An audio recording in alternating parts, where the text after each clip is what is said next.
When I last talked about Zen, I was discussing it as a dialogue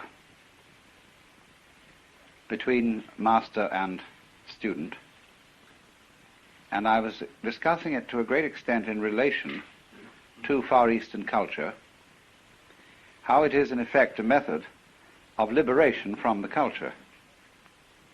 All of us need to be liberated from our culture to a certain extent, because education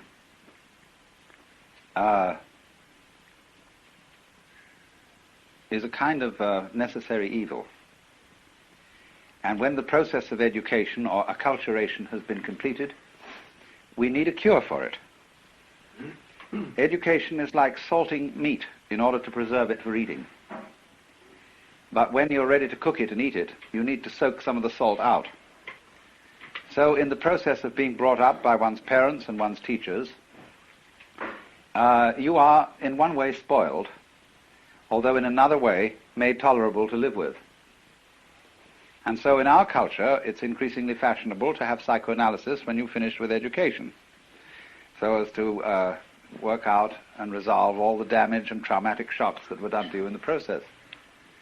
And it's becoming something that in sophisticated circles one goes through, not because you're a mentally sick person, but because it's considered beneficial to general mental health. And this is our fumbling attempt, you see, to find a cure for our own culture. We need a cure, of course, because the thing that we lose in the course of being brought up is spontaneity. That's what's so delightful about a child, as well as so objectionable. That children are just plain spontaneous, and when they do it in a way that pleases us, we think they're delightful. And when they do it in a way that doesn't please us, we think they're horrid. And so we pretty much kill the spontaneity in them in order to get certainly that they won't be horrid, and that they will be nice, but in a rather phony way. And this is such a disaster, isn't it? Because when we watch a child, say, dancing, and it's never learned to, never had a single dancing lesson, and is really just dancing for fun, we say that's delightful. Then eventually the child notices that this is a way of getting attention and becomes self-conscious about dancing, and then we send it to dancing school, and it becomes stiff and wretched. And only after many, many years of practice does the child, as a dancer, now a young man or woman, recapture the spontaneity of childhood. It's got to go all that long way around to get back to the thing that it once had. And it's terribly difficult. So in the same way, with we might say the general attitude to life, that a child is taught to live as a child is taught to dance. It has to observe the rules. And in so doing, this thing arises that bugs us human beings beyond belief. That is self-consciousness. Self-consciousness is, in one sense, our pride as human beings. It's the great thing we have. We can not only be happy, but we can know we're happy. We can not only think, but we can think about thinking. And therein lies the whole possibility of reasoning. To think about thinking, to know about knowing, to be aware of what one does. Herein is the whole birth of a rational control of behavior, which you might say is the glory of civilization and the glory of man. At the same time, it's a perfect pest, because how do you know when to stop thinking about thinking? For instance, you think over a problem, you've got to make a decision. How long should you think about it? How much evidence should you collect before you take a step? You never know. Actually, what most of us do is we think about a given decision until it's a nuisance, and then or the time is too late to think about it anymore, then we do something. We never are sure that we decided the right thing, and one of the troubles about thinking about decisions is there are ever so many unpredictable variables that come into everything. And you may work out the most perfect business contract and everything is fine, but you didn't bargain for the banana skin that you were going to slip on, on your way to your partner's office or whatever it was. Such things couldn't be predicted in any amount of decision-making. And the more we try to elaborate perfectly foolproof methods of arranging our lives, the more we find ourselves encumbered with impossible details. That's the fallacy of too much law. When we provide for everything in the law, suddenly find you can't move without filling out 300 forms, and without consulting all sorts of bureaucrats, without hiring a staff of lawyers and accountants and all kinds of things to be sure you don't make the wrong move. After a while, the game ceases to be worth the candle. I mean, life becomes so safe that it's not worth living at all. So this is one of the problems of being self-conscious. And all education, you see, is an instruction in self-consciousness. What do you learn in education? You learn fundamentally words. In other words, symbols about reality. And through words, we're able to talk about living. And so think about living, and so have knowledge about it. You see, no knowledge is academically respectable knowledge unless it's knowledge in terms of words or in terms of numbers. That is to say, in terms of a symbolic language about life. But you see, once you're in that position, once you know that you know, and you know you're alive, and you know you're going to die because you can predict, you feel you've lost your innocence. Something's gone wrong. This, in the Christian tradition, was the knowledge of good and evil. What it says in Hebrew is not exactly moral good and evil that was known as a result of eating the fruit of the tree, but what was advantageous and disadvantageous. It gave you the gift of being like God. That is to say, the gift of being able to control the course of events. And anybody who controls the course of events, you see, probably puts himself in the situation of the sorcerer's apprentice.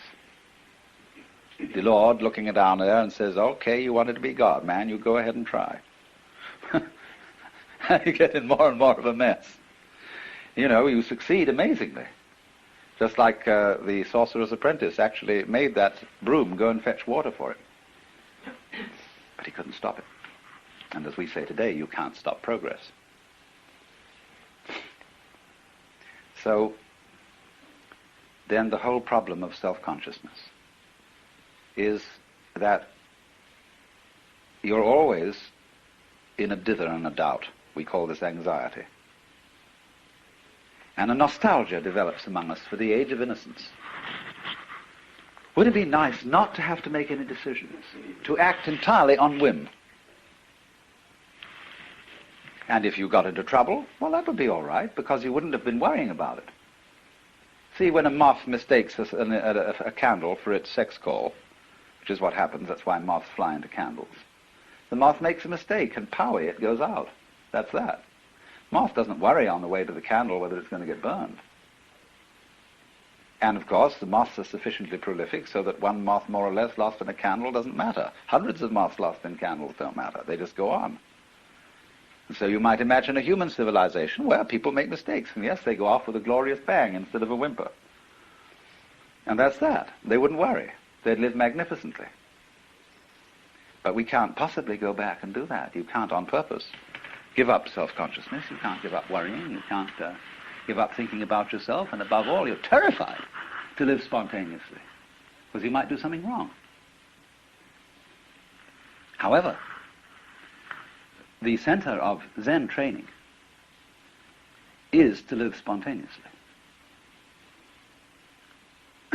And this is why it's so fascinating to many Western people, especially Western intellectuals, who are overburdened with self-consciousness. Because what fascinated people about Zen when they first heard of it through Dr. Suzuki's writings was Zen stories. I lent a book of Zen stories once to a friend of mine, years and years ago, and he was in hospital. And when he gave it back to me, he said, gee, he said, I didn't understand a word of it, but it cheered me up enormously.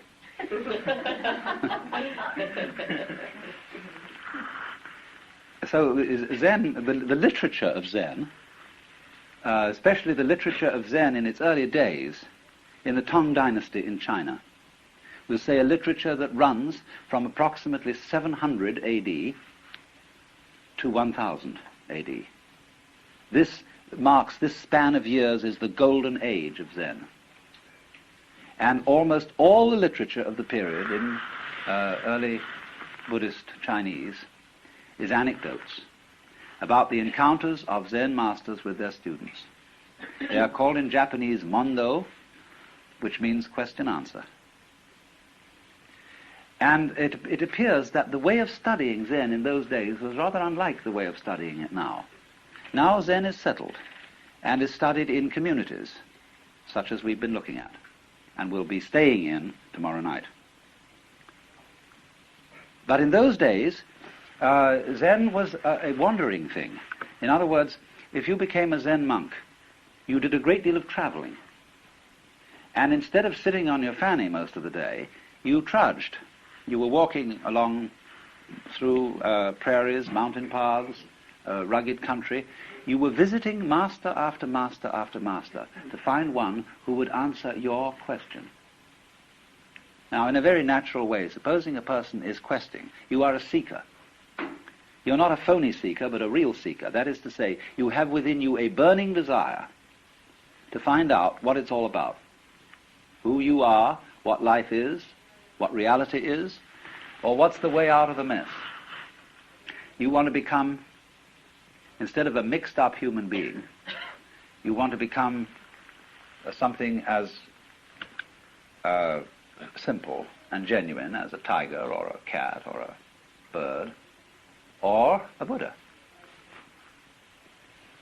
So, those monks used to wander and wander and wander in search of a man who would answer the question.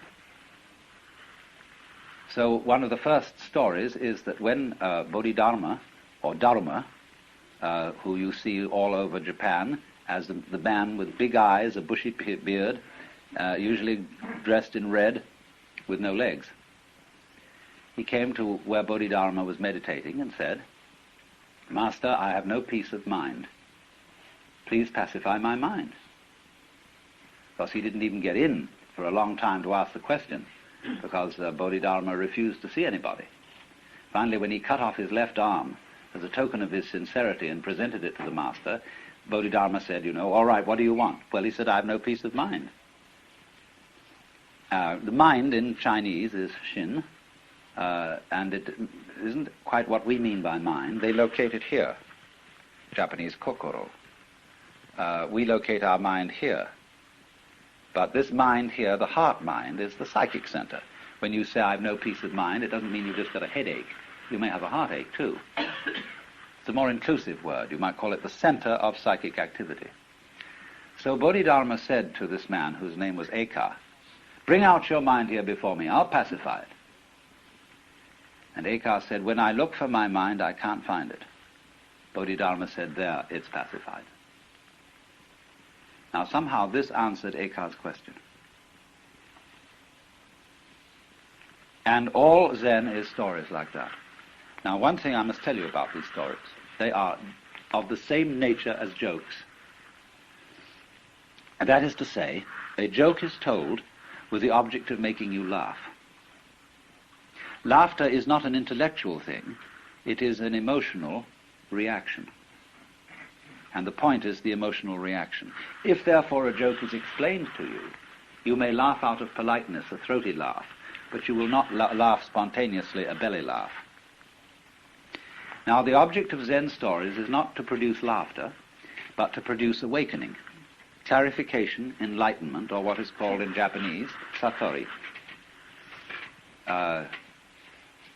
Satori is like laughter, something that happens suddenly. You don't, as a rule, slowly begin to laugh and then laugh louder and louder, because you see a joke instantly. A joke is always a matter of an aha. So in the same way, these stories are intended to produce an aha reaction in you of, "Oh, but I see, now it's clear." And really, they don't contain any information. their design is not to tell you something, that is to say, to impart information or knowledge. Their design is to get rid of something, to get rid of a false problem with which you are wrestling, so that the problem will disappear as a result of understanding the story. And you'll see from the story that I told you that what happened was the disappearance of a problem. Because Eka, when he looked for his mind that was giving him so much trouble, couldn't find it. Now then, these stories go on in the most amazing ways. And I might retail a few, although some of them may be familiar to you. I'll try and choose ones that are probably less familiar.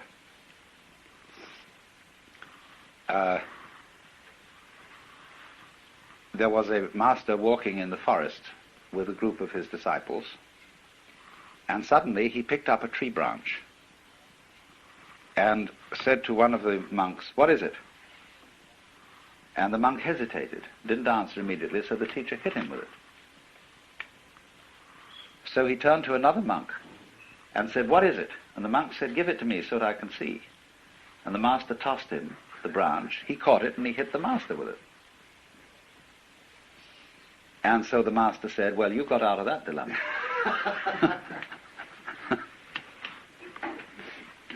There was another occasion when an officer of the army came to a Zen master and said, "Sir, I've heard a very strange story and I want to know your answer to it.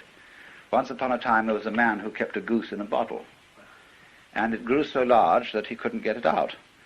Now, he didn't want to break the bottle and he didn't want to hurt the goose, so how does he get it out?"